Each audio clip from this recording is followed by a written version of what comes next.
तो कभी भी अगर कोई मूविंग कंडक्टर कभी भी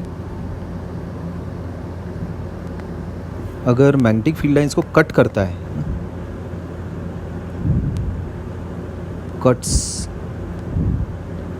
whenever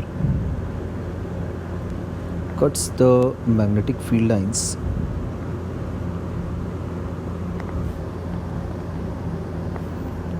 then an EMF is induced in the conductor.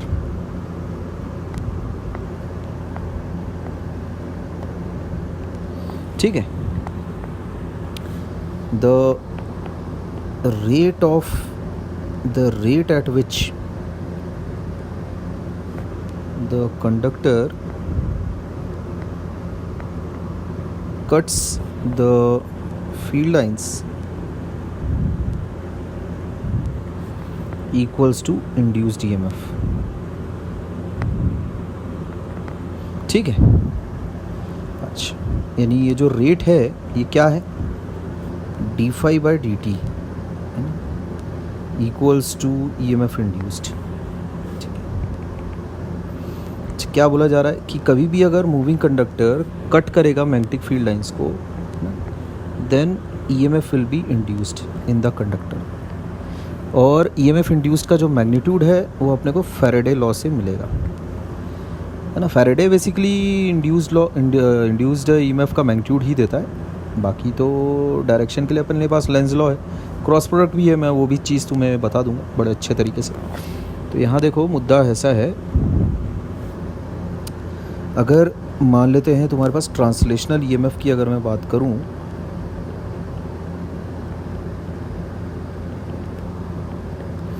Then let's say ये मेरे पास एक कंडक्टर है,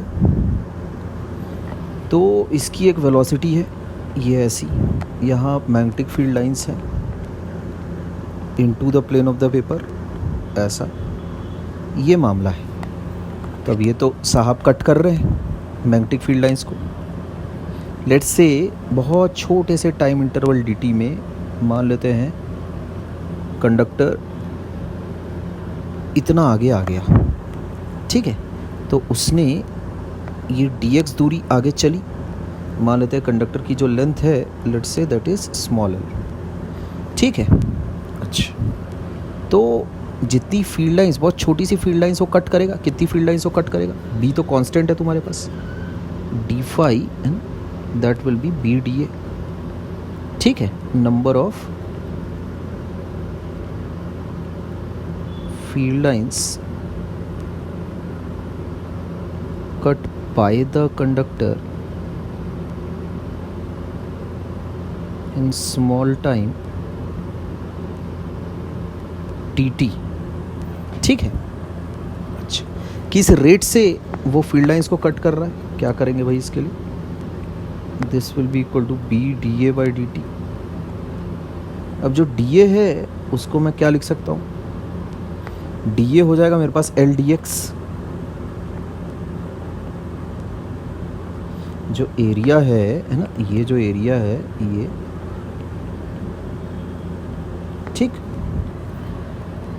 तो DA को मैं ऐसा लिख सकता हूँ, है ना, LDX लिख सकता हूँ. तो L तो कांस्टेंट है, डिफरेंशिएशन के बाहर आ जाएगा BL dx/dt. dx/dt is nothing but v. ये आ जाता है मेरे पास इंड्यूस्ड EMF का मैग्नीट्यूड, ठीक है. This is the magnitude of induced EMF.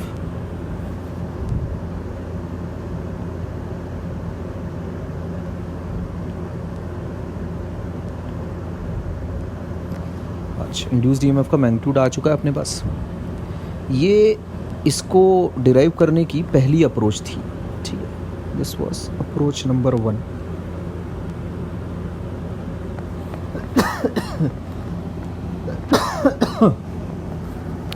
दूसरी अप्रोच से भी तुम इसी सेम रिजल्ट को ला सकते हो, कोई इशू नहीं है.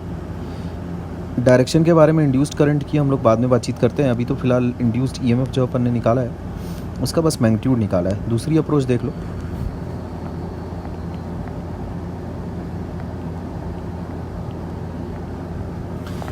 तो जैसे मेरे पास अगर एक स्ट्रेट कंडक्टर है जिसकी कुछ वेलोसिटी है ऐसा। मैग्नेटिक फील्ड में कभी भी अगर चार्ज पार्टिकल, जैसे यहाँ पर इसके पास इलेक्ट्रॉन्स तो हैं, तो electron is a charge particle, बहुत सारे फ्री इलेक्ट्रॉन्स हैं, ठीक है, इस कंडक्टर के पास। कंडक्टर ही तभी बोल रहेंगे ना अपन जब इसके पास फ्री इलेक्ट्रॉन्स रहेंगे। इसके पास फ्री इलेक्ट्रॉन्स है। This free electron will experience Lawrence force. Charge particle, whenever a charge particle moves in a magnetic field it experiences Lorentz force। ठीक, तो लॉरेंस फोर्स किस डायरेक्शन में लगेगी, क्या होगा उसके साथ, तो जो इलेक्ट्रॉन की जो वेलोसिटी रहेगी दैट विल बी इन, देखो लॉरेंस फोर्स जो लगती है वो लगती है क्यू वी क्रॉस बी। ये होता है तुम्हारा लॉरेंस फोर्स, मैग्नेटिक फोर्स, ठीक है। तो Q कितना हो गया उसका ले लेता हूँ मैं चार्ज माइनस साइन। अच्छा, वेलोसिटी कितनी है, Q हो गया तुम्हारा माइनस ई। और वेलोसिटी का जो डायरेक्शन हो गया कितना हो जाएगा, v i cap cross B हो गया तुम्हारा B माइनस के कैप, ऐसा समझे। तो ये चीज़ कितनी आ रही देखो, ई वी बी, एक माइनस साइन तो ऑलरेडी है, और आई क्रॉस के वो चीज़ हो जाएगी माइनस जे, एस। तो माइनस और माइनस साइन तो उड़ जाएंगे, तो ये चीज़ आ जाएगी e v b j cap. ये आ रही लॉरेंस फोर्स, ठीक। तो एक बार और चेक कर लेते हैं, माइनस, ठीक है क्या, v i cap cross b minus k cap, ठीक है भाई। माइनस माइनस तो पहले काट लो, अच्छा, एक माइनस साइन और रहेगा, ठीक, ये ऐसे देखो यहाँ पर माइनस साइन, और ये माइनस साइन तो कट गया, और आई क्रॉस के वो होता है माइनस जे कैप, ठीक है। तो this is the Lawrence force experienced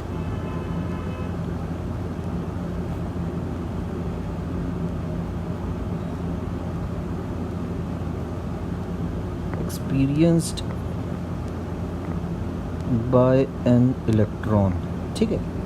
अभी लॉरेंस फोर्स किस डायरेक्शन में लग रही है भाई, इलेक्ट्रॉन पे नीचे माइनस जे कैप के डायरेक्शन में, तो ये लग रहा है लॉरेंस फोर्स एक इलेक्ट्रॉन पर।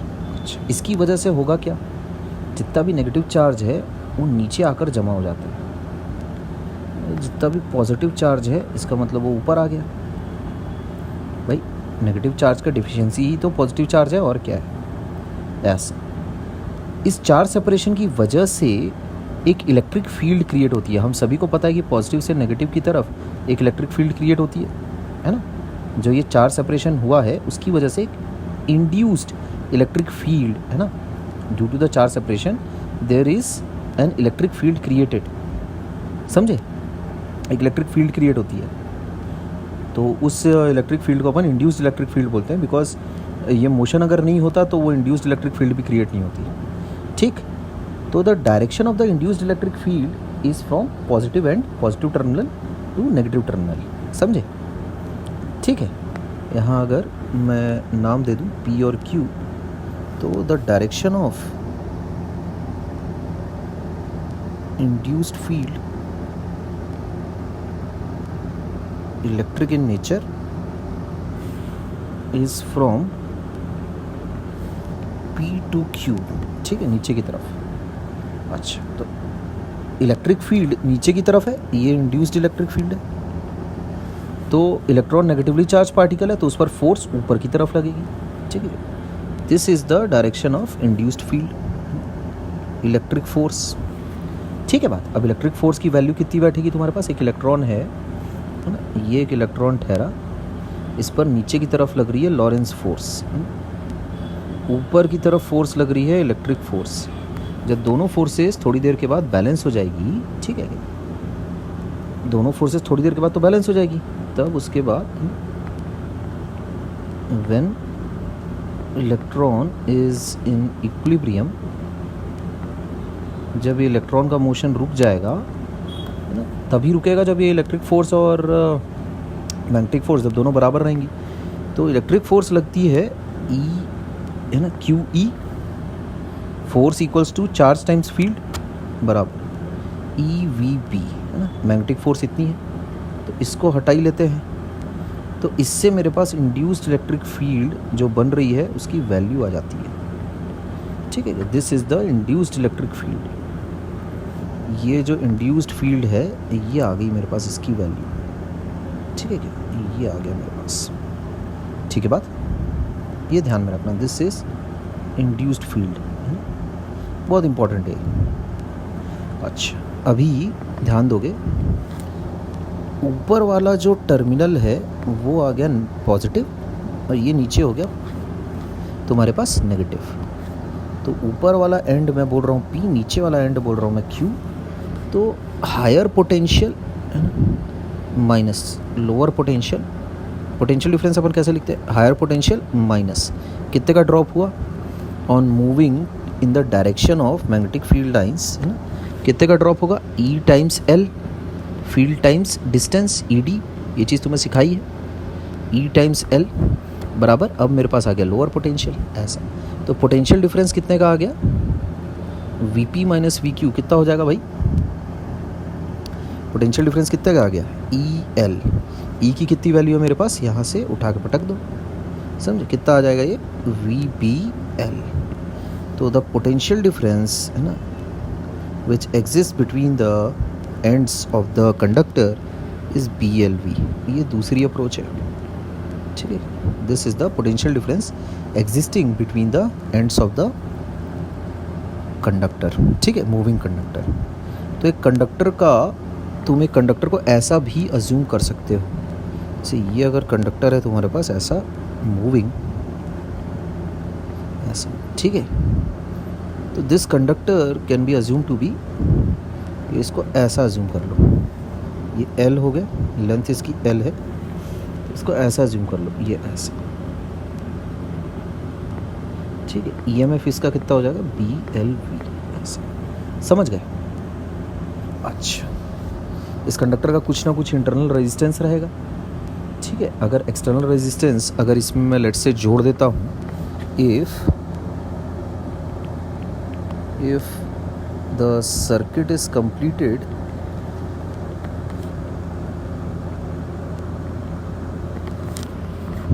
along with the moving conductor,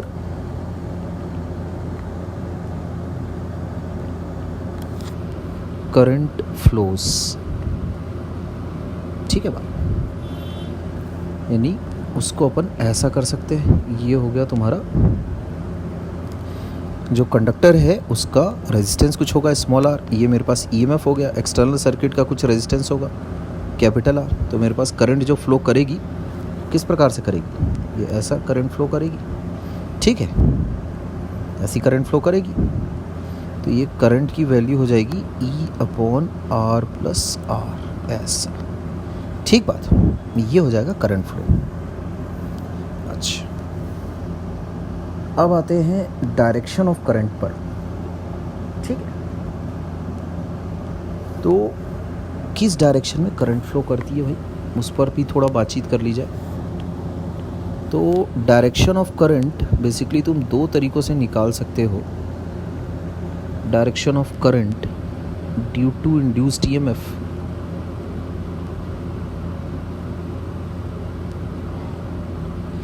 दो तरीके हैं उसके, एक तो राइट हैंड रूल,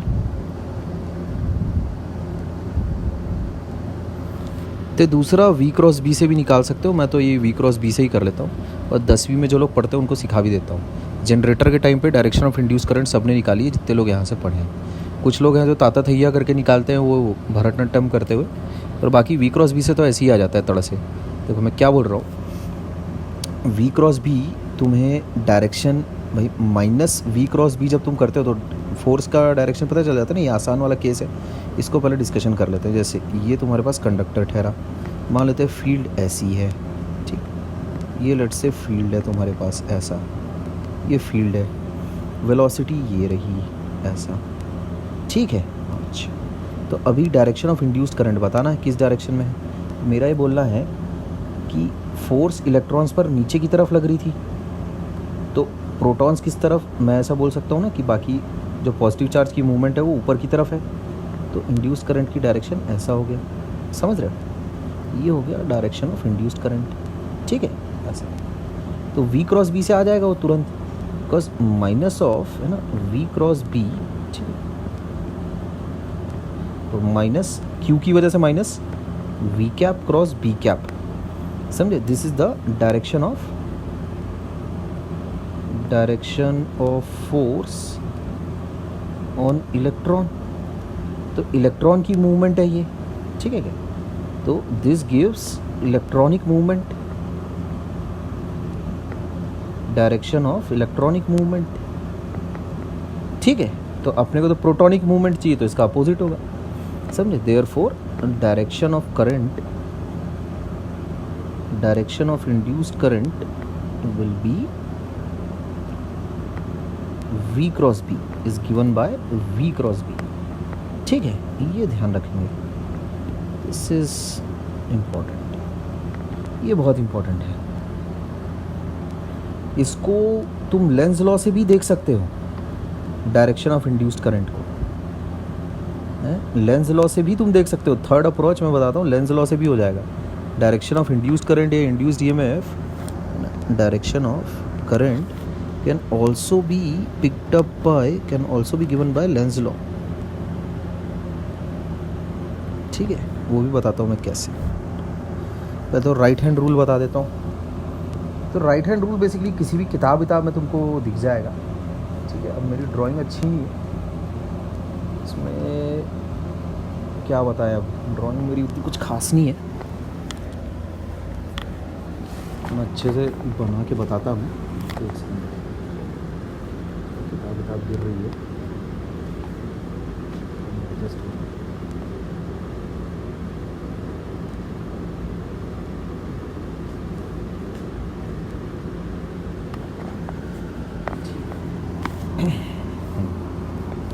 तो v क्रॉस b जो मेरा फेवरेट तरीका है वो तो अपन ने कर लिया है काम, उस पर कर लिया है काम। लेंस लॉ से जो दूसरा सबसे छोटा तरीका है लेंस लॉ वाला, वो भी तुम देख लो।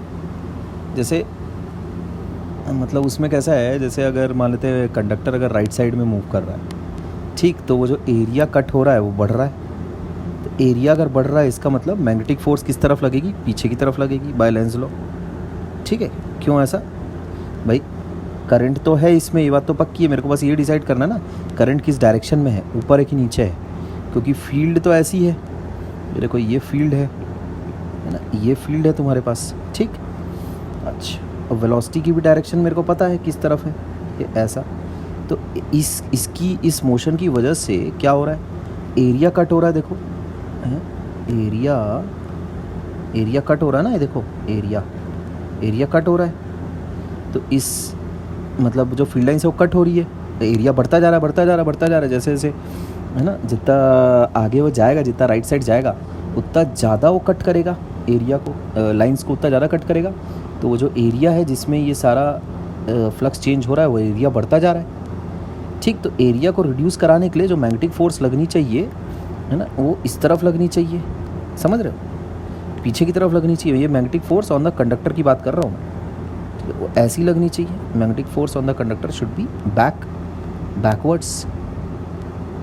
अच्छा, तो बैक को कब लगेगी मैग्नेटिक फोर्स? मैग्नेटिक फोर्स की डायरेक्शन हो गई माइनस आई कैप, और अपने को पता है कि एल क्रॉस बी से, ठीक, एल क्रॉस बी से force on a current carrying conductor कितनी लगती है? एल क्रॉस बी के डायरेक्शन में लगती है। तो एल मतलब करंट की डायरेक्शन, वो मेरे को पता नहीं है, ठीक। तो मैं उसको लिख देता हूँ करंट की direction I cap, L cross B ही लिखो यार, ठीक है। एल क्रॉस बी की डायरेक्शन तो मेरे को पता है माइनस के कैप है, तो इसमें माइनस माइनस साइन कट जाएगा। तो अब देखो जे क्रॉस आई होता है तुम्हारा आई कैप, इसका मतलब एल कैप कितना आ गया मेरे पास? जे कैप, ये चीज़ आ गई है। This is the answer. अगर जे कैप आ गया है, इसका मतलब जो इंड्यूस्ड करंट की डायरेक्शन है वो ऊपर की तरफ है। This is the direction of induced current, है कि नहीं? वही उसी के बराबर ही आ रही है, वी क्रॉस बी के बराबर ही आ रहा है। तो लेंस लॉ से भी तुम निकाल सकते हो। अब जो राइट हैंड रूल है वो अब क्या बताएं? अपना राइट हैंड को इस तरह से स्ट्रेच करो, जो इंडेक्स फिंगर रहेगी तुम्हारी, इंडेक्स फिंगर जो है, ये तो मैं 10वीं वालों को सिखाता हूँ, ये right hand rule. Index finger जो है वो अगर मैग्नेटिक फील्ड की तरफ पॉइंट कर रहा है, ठीक है ना, और तुम्हारा जो मोशन ऑफ कंडक्टर है वो थंब अगर दे रहा है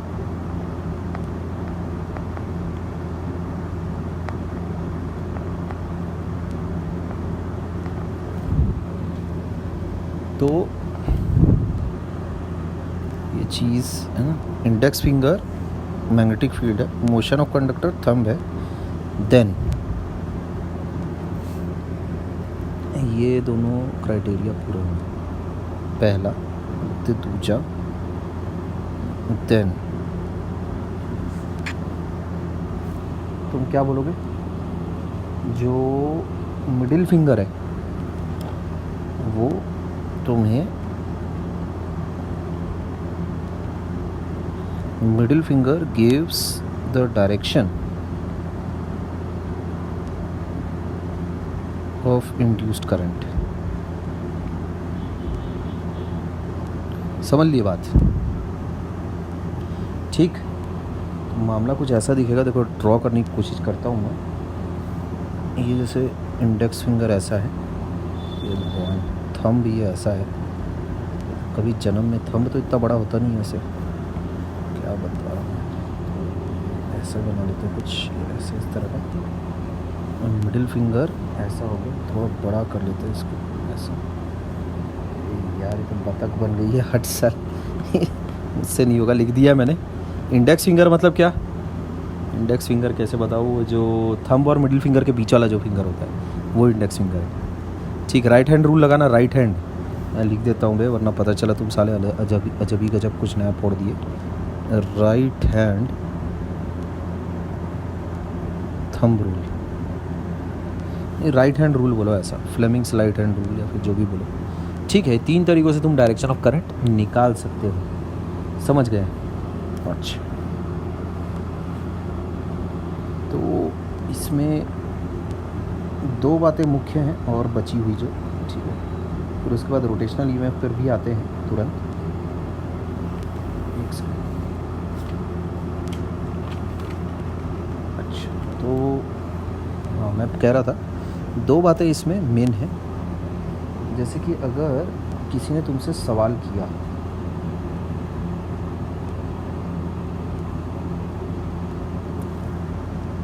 किसी ने अगर तुमसे लेट से अभी एक सवाल किया, मान लेते हैं ऐसा सीन है कुछ, ये पट्टी है बंधी हुई तुम्हारी, ये जहाँ पर मैग्नेटिक फील्ड एग्जिस्ट कर रही है ऐसा, ठीक है।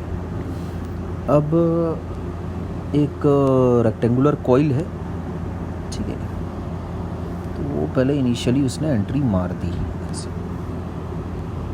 और ये v वेलोसिटी से यूनिफॉर्म आगे ट्रैवल कर रहा है, ठीक, ये L है।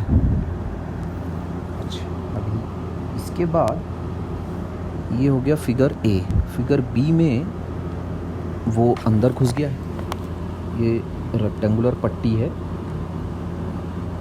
और इस पट्टी के अंदर वो आ गया, ये ऐसा, ठीक है, ये L, और अभी भी चले जा रहा है आगे, और ये फिगर B हो गया। इसके बाद फिगर C में क्रॉस करता हुआ दिखाया गया है ऐसा कुछ, ठीक, यहाँ अंदर तो मैग्नेटिक फील्ड है, एग्जिस्ट कर रही, ठीक, ये हो गया C सब पार्ट। अच्छा, ये यहाँ हो गया, ये हो गई वेलोसिटी ऐसा।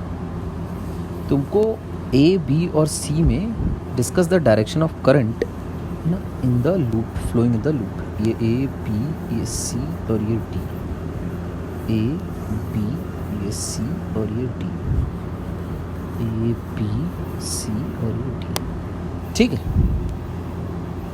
अच्छा, L हटा लेते हैं, लगता है कुछ अलग ही गजब दिख रहा है वो, ठीक है, ओके। तो इसमें discuss the direction of current है ना, if it flows through the loop, ठीक है, ABCD, discuss the direction of current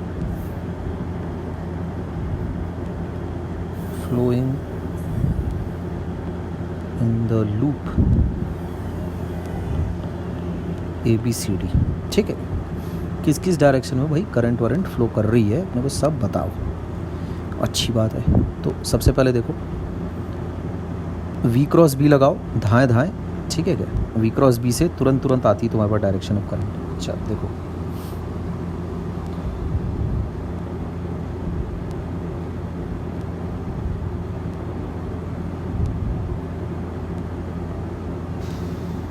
एक सेकंड,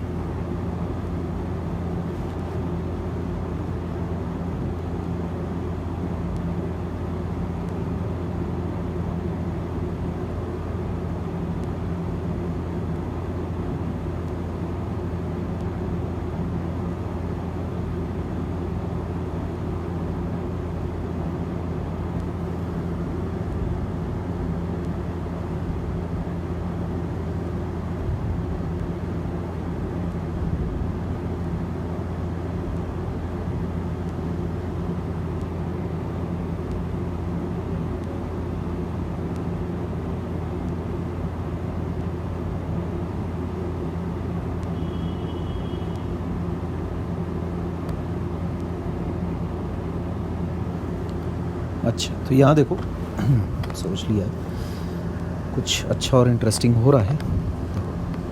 पहली अप्रोच V क्रॉस B वाली अप्रोच अगर तुम लगाओगे तो यहाँ देखो जो ये है ब्रांच, इसमें तो B ही नहीं है, BLV का कोई सवाल ही नहीं उठता। V क्रॉस B जब यहाँ तुम लगाओगे तो ऊपर की तरफ करंट आएगी, ठीक है, C से B, यानी यहाँ पर करंट रहेगी एंटी क्लॉकवाइज। ऐसा यहाँ पर करंट चली तो यहाँ से करंट जो चली वो यहाँ फ्लो करेगी और ऐसा ऐसा फ्लो करेगी, ठीक है।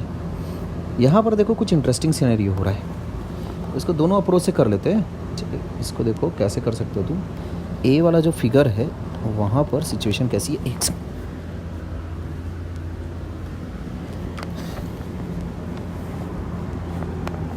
जो ए वाला सिनेरियो है उसमें देखो मामला ऐसा है, बनेगा कुछ ये ऐसा कुछ, ठीक है।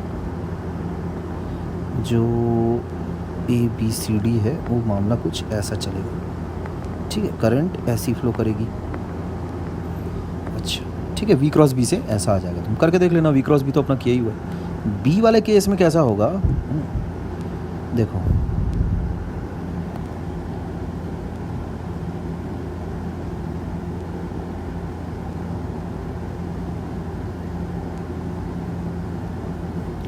B वाले केस में कैसा होगा, ये ऐसा बनेगा कुछ,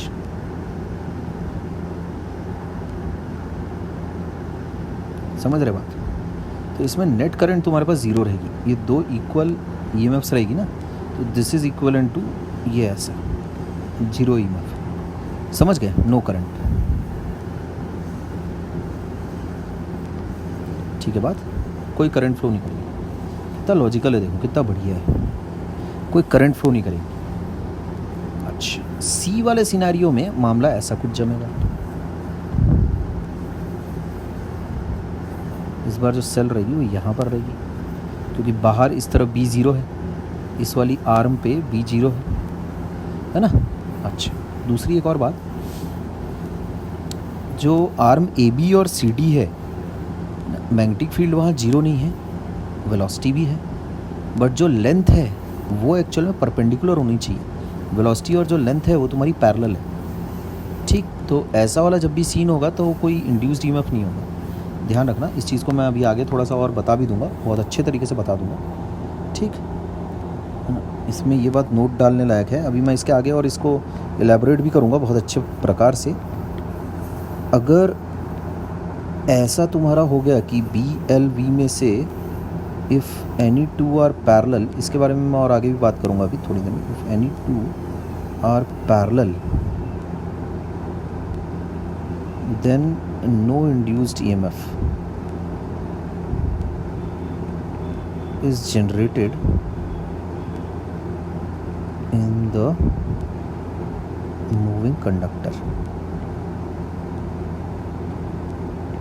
ध्यान रखना इस बात का, मतलब जो BLV होना चाहिए वो परपेंडिकुलर होना चाहिए आपस में, समझे क्या, परपेंडिकुलर रहना चाहिए, ठीक है। V हो गया, B हो गया, L हो गया, परपेंडिकुलर रहना चाहिए आपस में। जैसे अगर लेट से ऐसा कंडक्टर है, इसमें ये V है, तो एल की भी तो यही डायरेक्शन हो गई, एल भी आई कैप में ही हो गया, ये लेंथ है तुम्हारी, ठीक है। एल और वी ये तो पैरेलल हो गए, v is parallel to l, therefore no motional EMF. ठीक, ये ध्यान में रखना है। यहाँ पर फील्ड कैसी है, field is something like this, ऐसा है फील्ड, ठीक है क्या, ये फील्ड है तुम्हारे पास, ठीक बात। अच्छा, तो इस ऐसी सिचुएशन में कोई मोशनल ईएमएफ नहीं होगा, ठीक है। तो यहाँ पर ए बी में क्यों नहीं होगा, v is parallel to b, sorry v is parallel to l, length के पैरेलल हो गया हो, तो यहाँ भी v is parallel to l, ठीक है। तो यहाँ पर तो कभी कोई ईएमएफ बनने की नहीं, और है ना, इधर तो बी जीरो होगा, ठीक है। बाकी सब कुछ तो समझ में आ ही गया तुम्हें, ठीक है। तो ये ऐसा लग रहा है यार, ये इसी में घुस गया है, थोड़ा अच्छे से लिख लेता हूँ, v is parallel to l, अच्छा, इसीलिए कोई मोशनल ईएमएफ नहीं हो रहा है, ठीक है क्या। आर्म्स ए बी और सी डी में अलग से, ठीक है क्या। ये जो करंट मैंने दिखाई है, कौन सी करंट है, ये इधर से जो जनरेट हो रही है ना, इस आर्म में करंट जो जनरेट हो रही है, वो करंट ये वाली फ्लो कर रही है, ठीक है, ध्यान रखना। इधर आर्म ए बी और सी डी में कोई मोशनल ईएमएफ जनरेट नहीं होगा, A B and C D no motional EMF, ठीक है क्या। In A B and C D no motional EMF will be generated, ठीक, ध्यान रखो। बी वाले केस में तो बाबा जी क्या बोले, ज़्यादा ही ईएमएफ जनरेट हो गया है, ठीक है। पर दो ऐसी सेल्स अगर तुम लगा दोगे तो ये तो ये तो बेचारा वहीं बैठ गया है, तो करंट ज़ीरो करवा के, ठीक, करंट ज़ीरो करवा के हो तो वहीं बैठ गया। अच्छा, सी वाले केस में, सी वाले सिनेरियो भी एकदम क्रिस्टल क्लियर है, ठीक। तो ए बी सी डी, ये ईएमएफ यहाँ पर तो जनरेट हो रहा है, तो इस बार डायरेक्शन ऑफ करंट कैसी रहेगी, क्लॉकवाइज। बट ए बी और सी डी में नो मोशनल ईएमएफ, ठीक है। ये यहाँ पर भी, ये इस केस के लिए भी ट्रू है, इस केस के लिए भी ट्रू है, और इस केस के लिए भी ट्रू है, ठीक। No motional EMF in A B and C d, ठीक। और यहाँ पर तो फील्ड ही भैया जीरो है, तो यहाँ पर तो क्या ईएमएफ क्या जनरेट होगा, और वी क्रॉस बी से डी से ए तुम्हारे पास इंड्यूस करंट फ्लो करेगा, ठीक। तो यहाँ पर क्लॉकवाइज करंट है, सी वाले केस में देयर इज क्लॉकवाइज करंट, और यहाँ पर एंटी क्लॉकवाइज करंट है ए वाले केस में। ये मेरा आंसर हो जाएगा,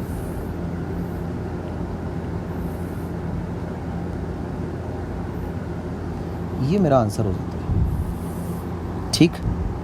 अच्छा, आगे बढ़ते हैं। डायरेक्शंस के बारे में मैं थोड़ा सा और बातचीत कर लेता हूँ, है ना। देखो ध्यान दो, अगर मान लेते हैं एक आर्बिट शेप कंडक्टर अगर तुम्हारे पास ऐसा कुछ रहेगा, ठीक, तो जो इंड्यूस्ड ईएमएफ होता है वो कितना आएगा एक्चुअल में कायदे से तुम्हारे पास, देखो ध्यान से देखो। फोर्स जो एक्चुअल में लगती है इलेक्ट्रॉन पर, है ना, उसके अपोजिट डायरेक्शन में फोर्स जो इलेक्ट्रॉन पर लगती है वो ये हो गई ई वी क्रॉस पी, ठीक, ये हो गई फोर्स ऑन इलेक्ट्रॉन। अच्छा भाई, ठीक है। अभी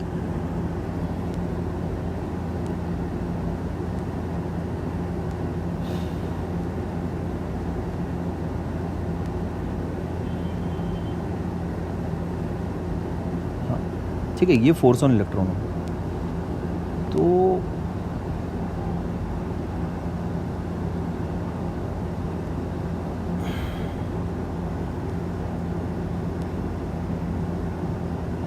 मेरे पास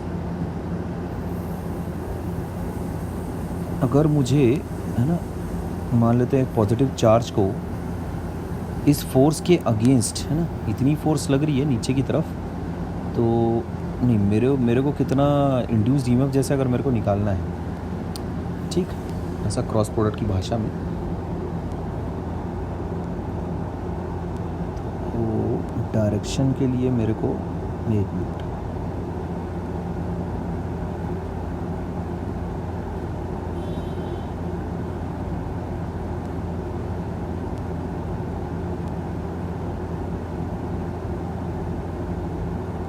ठीक है ना। एक पॉजिटिव चार्ज को बेसिकली मेरे को जो फोर्स लगानी पड़ेगी वो कितनी लगानी पड़ेगी, देखो इतनी लगानी पड़ेगी। एक पॉजिटिव चार्ज को मान लेते हैं, जैसे पॉजिटिवली चार्ज अगर पार्टिकल रहता है तो मेरे को इतनी फोर्स लगानी पड़ती है उस पॉजिटिव चार्ज पार्टिकल पर, ठीक ना। ये उस पर लगती कि मेरे को लगानी पड़ती है, पॉजिटिवली चार्ज पार्टिकल पर इतनी फोर्स लगती है मैग्नेटिक फोर्स की वजह से, मैग्नेटिक फोर्स से ही, ठीक। अच्छा,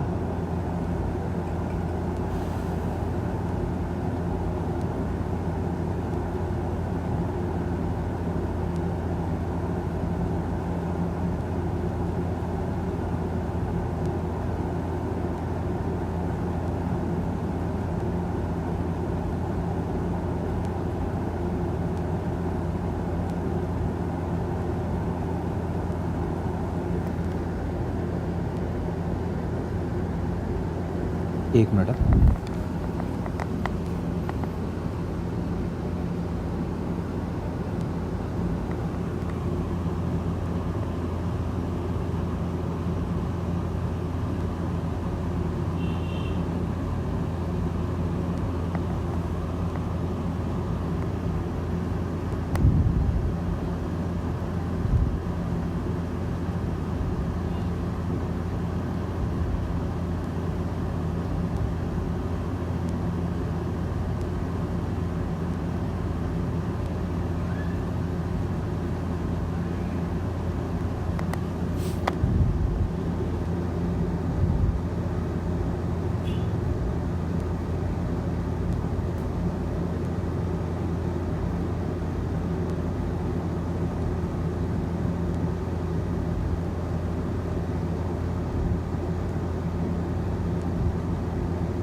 एक मिनट रुको बस।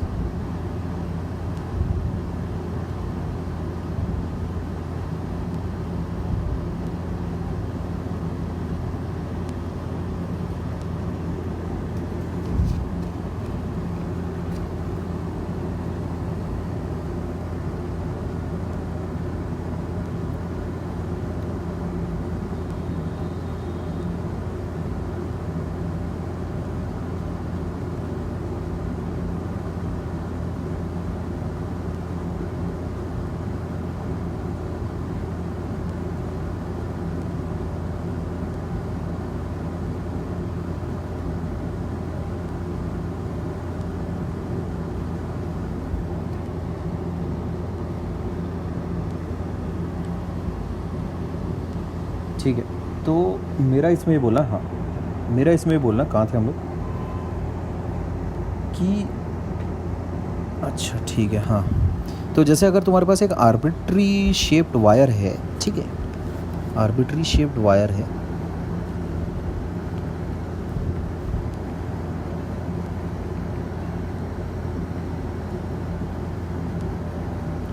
ये ऐसा ए बी, ठीक है। तो इसके अलोंग अगर मान लेते हैं, मेरे को मान लेते हैं इसकी वेलोसिटी लेट से है v, ऐसा, ठीक है, ऐसा, और मैग्नेटिक फील्ड तुम्हारे पास ये ऐसी है, ये ऐसी मैग्नेटिक फील्ड रखी है, ठीक। अब इसमें कितना इंड्यूस्ड ईएमएफ होगा ये अपने को निकालना है, समझ गए। तो देखो इस तरह की चीज़ को तुम कैसे टैकल करोगे, ये तुम्हारे पास ये मैग्नेटिक फोर्स लग रही है, ठीक है, this is the magnetic force acting on an assumed, on an hypothetical charge E, on an hypothetical charge Q कर लो इसको। ये क्या चीज़ हो गई तुम्हारे पास, ये हो जाता है मैग्नेटिक फोर्स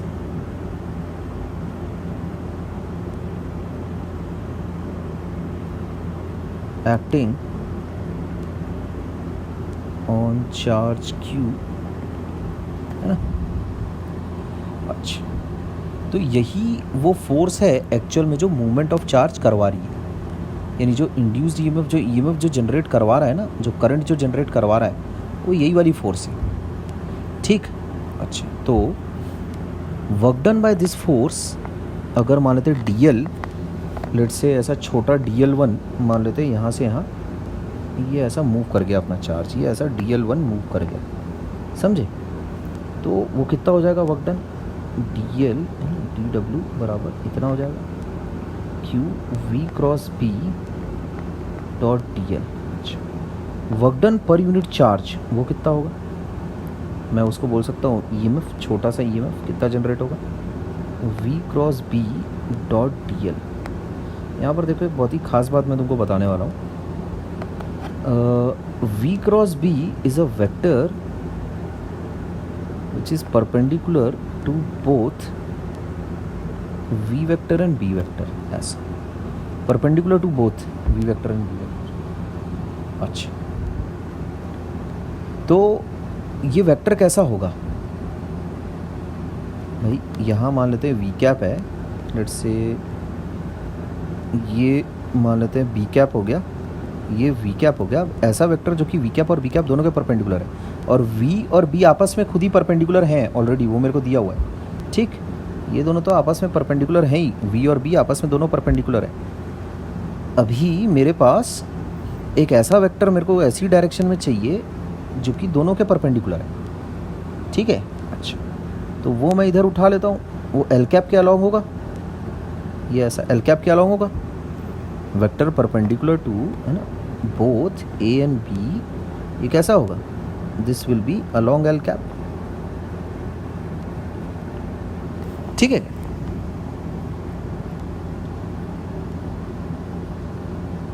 एल कैप के अलॉन्ग क्यों होगा, ये मैं क्यों बोल रहा हूँ, बिकॉज डॉट प्रोडक्ट है।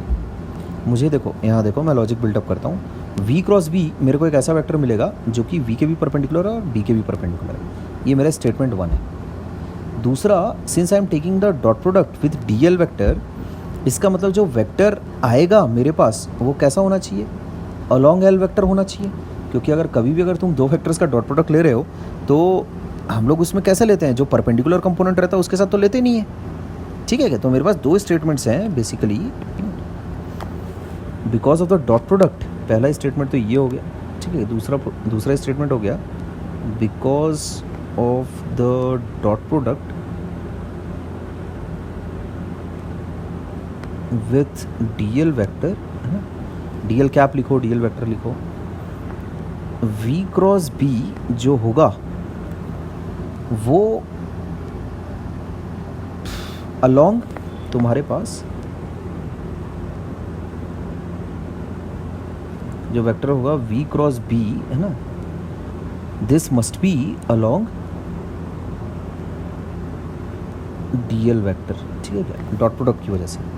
तो मैं ये तुम्हें बताना चाह रहा हूँ, DL बोलो या फिर एल कैप बोलो, मैं तुम्हें ये बताना चाह रहा हूँ कि जो वेक्टर ये एल कैप के अलॉन्ग ही होगा, समझ गए। जो V क्रॉस B वाला जो वेक्टर है ये एल कैप के अलॉन्ग होगा, ठीक, क्योंकि DL के साथ तभी तो डॉट होगा ना उसका, दो वेक्टर्स का डॉट प्रोडक्ट तभी हो सकता है जब दोनों के दोनों पैरेलल हो, परपेंडिकुलर कंपोनेंट से तो वैसे भी उसका कुछ मतलब है नहीं। तो इन दोनों स्टेटमेंट्स की वजह से, मतलब मेरा ये बोलने का मकसद है, जैसे मान लेते हैं एक A वेक्टर है, एक B वेक्टर है, ऐसा है ना, दोनों के बीच में एंगल थीटा है, तो A को रिजॉल्व कर लो, ये A परपेंडिकुलर हो गया, है ना, और ये A पैरेलल हो गया।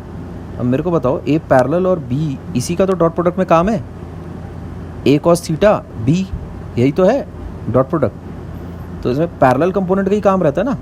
तो मैं ये बोल रहा हूँ, दूसरा स्टेटमेंट बड़े ध्यान से देखो, दूसरा स्टेटमेंट कि DL के साथ अगर डॉट हो रहा है इसका मतलब एल कैप के अलॉन्ग ही होना चाहिए V क्रॉस B को। अच्छा, पहला स्टेटमेंट देखो, V क्रॉस B कैसा वेक्टर है, जो V और B दोनों के परपेंडिकुलर है, इसका मतलब जो मेरे पास, है ना, बात आ रही है वो क्या, कि जो एल कैप है ना, V cross B is along L cap, ये चीज़ आ रही है मेरे पास फ्रॉम 1 and 2।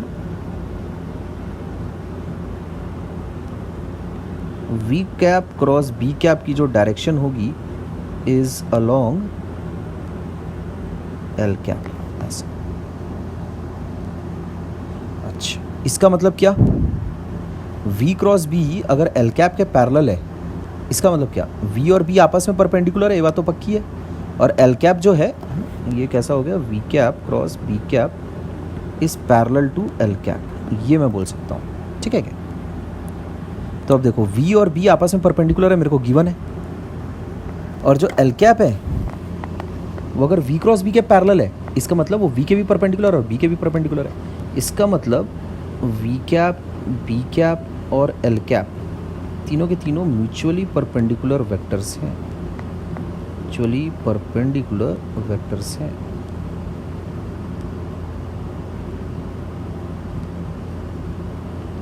ठीक, ध्यान रखोगे।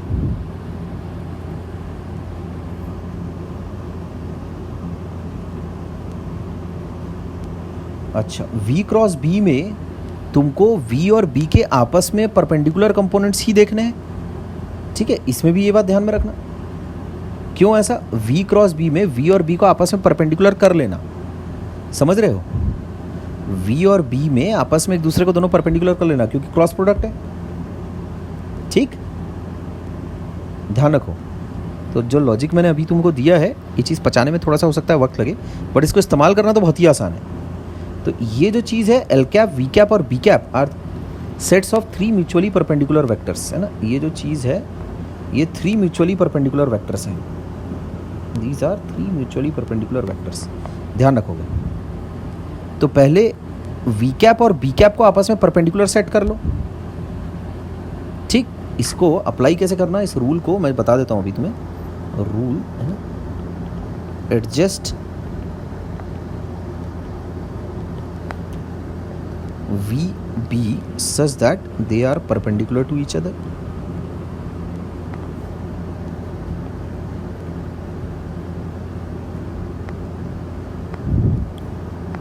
And then next, ये मतलब तीनों को इस तरह से एडजस्ट कर लो कि तीनों एक दूसरे के परपेंडिकुलर हैं, बस सिंपल बात खत्म। Adjust BLV such that they are mutually perpendicular to each other, बस बात खत्म। Mutually perpendicular to each other, ये रूल है तुम्हारा। देखो अब इस रूल को कैसे एडजस्ट कैसे करोगे, ध्यान दो। सबसे पहली बात तो है ना, अच्छा अब इसके साथ देखो, जब तुम EMF निकालोगे ना, A से B अभी इसको इंटीग्रेट करना है। ठीक है, तो EMF इंड्यूस्ड EMF कितना होगा मेरे पास, A से B, ये पॉइंट, अच्छा कैपिटल A और कैपिटल B। ठीक है, तो V cross B dot DL ये काम तुम करोगे। अच्छा, तो मेरा ये बोलना है V तो देखो कांस्टेंट है, B भी कांस्टेंट है, समझ गए। इस पूरे मसाले को उठाई के ऐसा ले लो, यहाँ देखो अभी। तो इफ V वेक्टर और B वेक्टर आर कांस्टेंट, मैं क्या बोल सकता हूँ, E कितना हो जाएगा, A से B DL वेक्टर है ना, डॉट V क्रॉस B, ऐसा इसको लिखा जा सकता है। तो ये चीज़ क्या हो गई, देखो L vector dot V cross B। ठीक, यानी क्या, A से B जो सीधा डायरेक्शन है, जितने भी DL DL DL DL जितने भी वेक्टर्स हैं सारे के सारे, DL1 DL2 ये सारे के सारे जितने भी हैं, ये सब का एक्चुअल में तुम वेक्टर प्रोडक्ट, ये सब का जब तुम करोगे समेशन, क्या आ जाएगा, ये इसके बराबर आ जाएगा। ये हो गया L वेक्टर मेरा, ये हो गया L वेक्टर, समझ गए। ऐसा कर लो। तो अब देखो पहली स्टेप क्या है, L वेक्टर क्रिएट करो, एंड दूसरी स्टेप क्या है, पहली स्टेप है ये, दूसरी स्टेप है क्रिएट L वेक्टर, समझे क्या। दूसरी स्टेप क्या है, BLV की ऐसी जोड़ी बनाओ such that they are mutually perpendicular to each other. तो इसमें तुम क्या करना, जैसे अगर कभी इस तरह का कभी मसाला अगर आया ऐसा, ये A है ये B है, इस तरह की कभी अगर कोई चीज़ आई और ये वेलोसिटी है V, समझ लिए, और ये हो गया B, ये मैग्नेटिक फील्ड है ऐसा। तो इसको कैसा कन्वर्ट करो, पहले तो ये साले को ऐसा कर लो L, ये हो गया स्टेप 1 है ना, ये हो गया तुम्हारे पास V, ये हो गया स्टेप 1। स्टेप 2 कैसा हो गया, स्टेप 1 हो गया, स्टेप 2 कैसा हो गया। इसके बाद तीनों को आपस में म्यूचुअली परपेंडिकुलर करना है। तो ये तुम मान लेते ये वाला एंगल थीटा है, समझे? तो ये कर लो, एल कॉस थीटा कर लो ऐसा, ये वाली जो लेंथ हो गई ये हो गई एल कॉस थीटा, और ये हो गया तुम्हारा वी, बस बात खत्म। ठीक, और उसमें बी तो है ही अपने पास, ये हो गया वी और ये हो गया बी ऐसा, समझे? तो इंड्यूस्ड ईएमएफ कितना हो जाएगा? इंड्यूस्ड ईएमएफ हो जाएगा b l cos theta times v, ऐसा इस तरह से लिख लेना इंड्यूस्ड ईएमएफ। ठीक है, वैसे बोर्ड के एग्ज़ाम्स में इस चीज़ की तो तुमको ज़रूरत नहीं पड़ेगी, ये वाला तो काम नहीं करने के लिए देंगे वो लोग बोर्ड एग्ज़ाम्स में, तो टेंशन फिकर की बात नहीं है, लेकिन इस तरह की अगर चीज़ आ गई तो तुम्हें पता होना चाहिए क्या करना है। ठीक है, ये एक्चुअली थोड़ा सा दिमाग पे जोर देने वाली चीज़ थी, इसको मेरे को अभी शेयर नहीं करना चाहिए था तुम्हारे साथ वैसे, लेकिन ठीक है चलो, बोर्ड एग्ज़ाम्स में भले काम ना है, थोड़ा सा है ना नॉलेज के लिए अपने पास अच्छा है ये, अगर आ जाता है तो ठीक है क्या। खैर, तो अगर कभी इर्रेगुलर शेप्ड अगर कोई कंडक्टर अगर आया तुम्हारा और यूनिफॉर्म मैग्नेटिक फील्ड में अगर विचरण कर रहा है, वो चहलकदमी कर रहा है, तो उसमें उसको कंडक्टर को सीधा करके उसको परपेंडिकुलर कर देने का, समझे? ध्यान रखो, ये काफ़ी इंपॉर्टेंट रूल है, काफ़ी काम का भी रूल है। अच्छा, इसके बाद आते हैं अपन ट्रांसलेशनल ईएमएफ पे, सारी बातचीत हो जाने के बाद आते हैं अगला सिनेरियो जो है वो है रोटेशनल ईएमएफ का,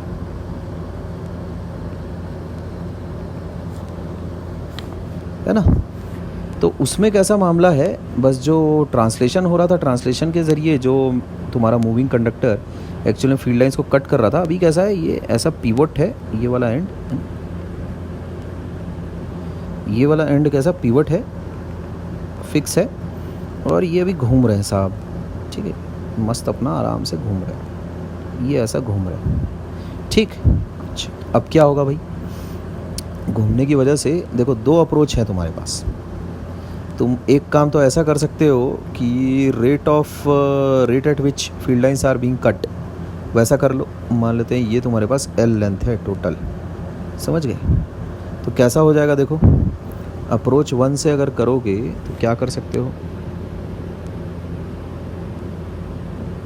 अप्रोच 1 में देखो ये हो गया कंडक्टर, ठीक है, ये मान लेते घूम रहा है, अब घूम के जब पहुंचा तो मान लेते डी थीटा घूम गया ऐसा, समझ गए? तो कितना एरिया कट करेगा, ये डी थीटा घूम गया तो ये वाला एरिया कितना है, डी फाई हो गया मेरे पास बी डी ए। अब डी ए मैं जानता हूँ r square, sorry l square r square by 2 theta होता है ना, एरिया ऑफ सेक्टर, ये तो पता है मेरे को। तो d phi by d t है ना, इंड्यूस्ड ईएमएफ कितना हो जाएगा, b l square omega by 2, d theta by d t is omega, हो गया ख़त्म। तो ये इंड्यूस्ड ईएमएफ आ गया, और डायरेक्शन के लिए वी क्रॉस बी कर दो, है ना, डायरेक्शन ऑफ करंट के लिए वी क्रॉस बी करके कर लेना। ठीक, अच्छा इसके अलावा दूसरी अप्रोच भी है तुम्हारे पास इंड्यूस्ड ईएमएफ निकालने की, इसमें तुम ऐसा काम भी कर सकते हो,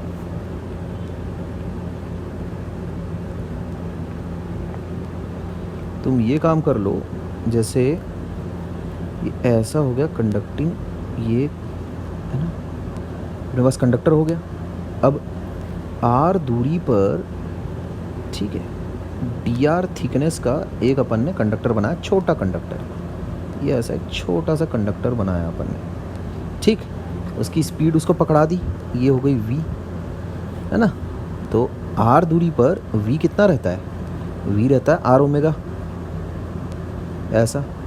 तो r1 दूरी पर डी r1 थिकनेस का अपन कंडक्टर बनाएंगे, r2 दूरी पर डी r2 थिकनेस का कंडक्टर बनाएंगे, ऐसा and so on so fourth. ठीक है, अच्छा अब इसकी वजह से जो छोटा सा ईएमएफ जो जनरेट होगा, है ना, डी ई कितना हो जाएगा भाई, बी है ना एल वी, ये ऐसा, समझ गए?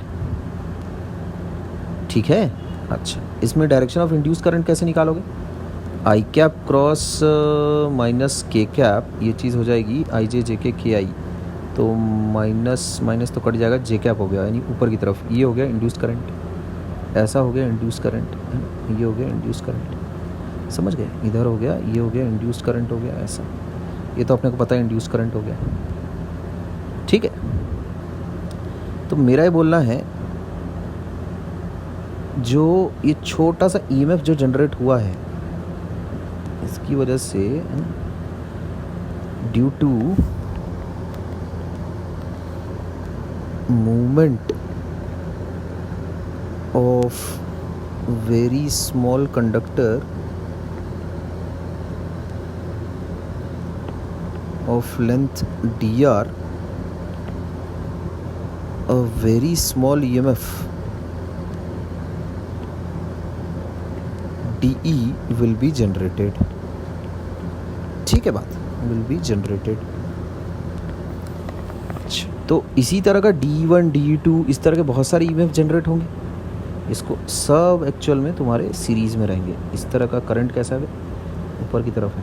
अच्छा ऐसा, ये देखो R1 दूरी पर है ना, BDR1 R1 ओमेगा, ये एक EMF जनरेट हो गया E1 DE1, समझ गए. फिर ऐसा ही एक और होगा DE2, फिर ऐसा ही एक और होगा DE3, है ना. ये R2 दूरी पर है, ये R3 दूरी पर है DE3. तो ये सब का मिला के, है ना, सब का मिला के जो कंडक्टर में जो EMF जनरेट होगा उसको अगर मैं कहूँ E, तो E को क्या बोल सकता हूँ, इन्फाइनाइट समेशन है. तो उसमें क्या कर लेंगे, 0 से लेकर L तक इंटीग्रेट करो, BL V. इसको ये चीज़ जैसी करोगे इंटीग्रेट आ जाएगा BL²/2 omega. This is the induced EMF. ठीक है, this is the induced EMF in the rotating conductor.